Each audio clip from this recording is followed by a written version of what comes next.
Hi guys, my name's Alana. Welcome back to my YouTube channel, That Grunge Girl. If you're new here, I post mental health videos every week, and I have a playlist with different topics, with different mental health topics if you're interested. So make sure you subscribe and check the playlist out and give this video a thumbs up. So for today's video, I'm going to be talking about ways that you can help somebody if they are self-harming. And I made a lot of videos on self-harm, so if you're interested, I do have a playlist, but I just wanted to make this video to help you guys out if you know someone who's self-harming. Maybe it's a friend, a family member, or a partner. And yeah, so hopefully this will help you. So I am coming from a person who has struggled with self-harm since I was about 13 or 14. And I'm now 22, and it's been a very difficult thing to try to deal with. And I call myself in recovery from self-harm. I do have my little blips here and there, but for the most part, I am in recovery from it. But yeah, today's video is just going to be coming from my own experience and from also the experiences of other people who I've been friends with. And I've also studied mental health, and I'm currently studying to become a counselor. So yeah, I just wanted to give you some tips and advice. So my first tip would be that if you find out that, or you suspect that somebody is self-harming, and that can be any form of self-harm. If you're a friend or, a loved one of somebody who's close to that person, it's really important to think about how you approach it, because I think that you should really take some time and think about what you're going to say and how you might bring it up, and also think about the person and where they are in regards to their mental health. And a lot of the time when you're the person who's self-harming and people find out, or you tell somebody and then there's just this really negative response, it can really cause a lot of problems, because it can then shut you down, and then you feel like you can't tell anyone else, and that, if you get a negative reaction, it can really impact you. And it really happened to me with a lot of people where I told, or they found out, and they all reacted very, very negatively and just didn't know how to deal with it, which is why I'm making this video. So hopefully there will be some more awareness. But yes, I would think about beforehand, before you even go to the person, think about what you're going to say. And if it was me going to somebody who was engaging in this, I would definitely start off the, conversation by saying, hey, I've noticed maybe you're not really acting like yourself lately, or you seem kind of distant, or etc., etc. Just, mention a couple of things of what you've noticed, whether it be emotionally or maybe behavioral wise, and start off with that, and just, come at it from a very calm perspective, because the main thing is to stay calm, and to, even if you're freaking out, or if you think, oh my gosh, I don't know what to do, try to stay calm, because I'm telling you, if you have a calm approach, the other person is most likely gonna be a lot calmer emotionally. And this can be really stressful for the person, especially if you found out and they don't know that you may know. So yeah, coming at it from, hey, I've noticed that you're not really acting like yourself, or you've been kind of down, and I noticed that maybe you've been struggling a bit with your mental health. I just want to let you know that I really care about you, and that I'm here if you want to talk, and I really want to validate any feelings that you have. And I was just, wondering if you were struggling with self-harm, and if you are, if you wanted to talk about it. That's really what I would say. I would say to come at it pretty straightforward, in the sense that say that you think that they're struggling with self-harm, and then that's up to the person whether or not they want to go into it and say whether they are or they're not. Even if they say they're not and you still suspect they are, then I wouldn't push it any further. This is really important, because in the past, when people have pushed it for me, it made me very even more secretive, and even more almost manipulative, because you have to really look at this from majority of the time this is coming from a bigger problem. So the person may have actually got mental illnesses that aren't diagnosed, or there may be some sort of thing going on at home. Like, it really depends on the person's age as well, whether they're like a minor, like, or whether they're an adult. And that will also play into it. And it also depends on what your relationship is with the person. Obviously, if you're a parent, you know, you're going to have a lot more responsibility in terms of making sure that person, your child, is safe and stuff. But, you know, if the person does say that yes, they are engaging in this and they do tell you, I think it's also important to just say to them, you know, are you being safe, as safe as you can? Like, do you need me to get you any medical supplies? Do you need me to go with you to the doctors?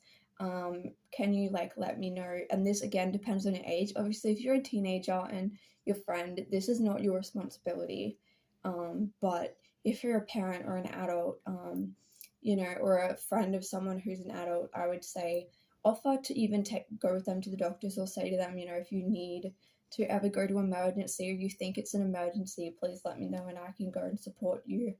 It really depends on what level of support that you want to offer the person, which is why I'm saying that it's good to think about these things beforehand, because age, gender, you know, relationship with the person, all these things are going to really impact the way that you approach this. So that will be my first tip, is to come at it from a very loving perspective, very calm, you know, say what you've observed, then kind of go into asking them straightforward if they're self-harming or not. And then depending on the answer, so tip number 2 would be, so depending on what they say, I would say to offer them any, you know, if you're in a position you're able to, obviously, maybe offering to get them some medical supplies or find somebody who can get them. If you go to a GP clinic, if you go to a doctor, even if you just see a nurse there, or if you see the actual GP, you can get access to medical supplies.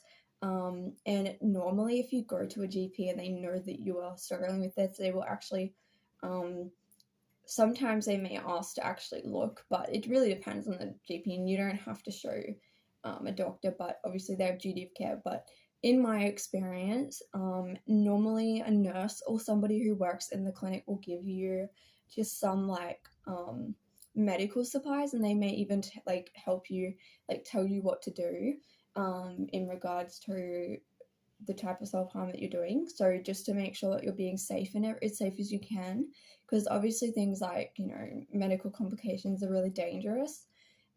So yeah, number 2, I would suggest, if you're able to, maybe see if you can get that person medical supplies, and you don't have to buy them yourself. Like I said, you can go to a chemist, you can go to doctors, and most of the time, like, especially with doctors, maybe not a chemist, but with doctors, like, they will give you free medical supplies, because this is obviously something that is urgent, and you know, they will find a way to be able to provide that person with medical supplies if they can't get it, or they can't get access to it, they don't have the money. So number 3 in telling the person would be to then decide on you know, what you're going to do about it from there. So again, it depends on what the person says, but I would say that the most important thing is to just be there for the person and support them. And this can be different ways. Like, you can support the person by sending them a message every now and then, just saying, hey, how are you going? Is everything okay? Maybe checking in with them every few days. Another really good thing that I've always thought would be a great idea is to have like a code word that maybe the person, like, say you're a teenager and you're at school, maybe you can have a code word where that person can say to you, your friend could say, hey, use the code word, and that can kind of say, hey, I need some time, I want to talk to you, or I struggled with self-harm yesterday, or I'm feeling really triggered right now, and, you know, maybe you can go to the bathroom for like 5 minutes with them and, like, you know, just talk to them, or like help them out or whatever. So yeah, that's my other tip, is to have some sort of code word, just so that the person maybe doesn't have to actually say the words to them. Because I know for me, like, when I was a teenager, and because I had so many negative reactions, it can be really hard to then actually be open. And even getting those words out is just like sometimes it's impossible. Like you just literally can't get it out because you feel so confused about it, conflicted, embarrassed. And you have to remember that if this person has been doing this for a while, it could be at the point where it's more addiction stage. And when you're dealing with something like an addiction, think of it the same way as if someone was addicted to substances. I always give this explanation because it's very similar in the sense that this person may withhold information or even sometimes get to the point where they manipulate others because they feel like they need to continue to behave in the behavior and protect the behavior. This will depend on like how long this person's been doing it, like their kind of mental state is. But for me, I know when it got really bad, I would manipulate other people by lying to them, telling them that it was all good or whatever. I would kind of downplay the severity of it, and kind of lie about how often I was doing it or whatever. I wouldn't seek medical attention when I should have. And I would kind of act like everything was fine, like you wouldn't really know. It just became very much of a ritual, and my whole world was focused around how can I hide this, how can I do this, just constantly thinking about it and wanting to engage in this behavior, and it really just took over my entire life. So not to scare you, but this is the point it can get, and this is why I'm saying it's so important to try to talk to this person as soon as you suspect something, because the sooner you do that, the sooner that this person has an opportunity to actually get help. But I always say, like, unless you're a parent, parenting is different because your child is your responsibility, and if they're a minor, I do think that it's important to take them to the doctor whether they like it or not. That's totally up to you. Whether you're a parent, you decide. But if you're a friend and stuff, you are limited, and don't take it on completely as your responsibility, because especially if you're a kid yourself, like if you're a teenager, like it's not your complete responsibility to make sure this person's safe. And maybe you can even ask the person, would you feel comfortable if maybe I went with you to talk to your parents or your carer, or if they're not safe people, we could talk to someone at school or a chaplain or pastor or a teacher that you trust, or whoever, that somebody in their life. So yeah, I think that's really important to ask them, like, do you want me to go with you? Again, it depends on what age you are, but yeah, those are my tips. And I just think as a whole, the most important thing is to make sure you're there for the person. Like I said, that means messaging them, maybe sending them a funny cat video every time they're feeling bad or they feel triggered, or I know a lot of sensory items have become very popular. Maybe giving that person a sensory item or making them a little sensory box, that can be really helpful. Or just giving them some resources. Maybe you can print out some resources online or just email them to them, text them, things like that. The Headspace Foundation within Australia is really, really good if you want to get information like brochures and stuff. And yeah, and even Lifeline and eHeadspace, which is part of Headspace, suicide callback hotline, they're all confidential, resources that the person can use to talk to a qualified counselor. And they can use that. I used to use that a lot of the time when I was a teenager and I needed support for self-harm because I had no support at all. So I would use the kids helpline or eHeadspace, and I would just talk to somebody about what I was feeling, and they were so helpful, and I really got a lot out of that. So yeah, even providing the person with those type of resources. And the good thing is those are all free options. It doesn't matter what age you are, you can provide that person with them. And as long as you have access to the internet, that's something that you could do. So I hope this video helped you, and if you have any other questions or suggestions, leave it down below. I could say so much more on this topic, but I don't want the video to be really long. If you want me to do a more in-depth video depending on like age groups, I can do that. I can talk about more of my experience with stuff. It really just depends on what you want.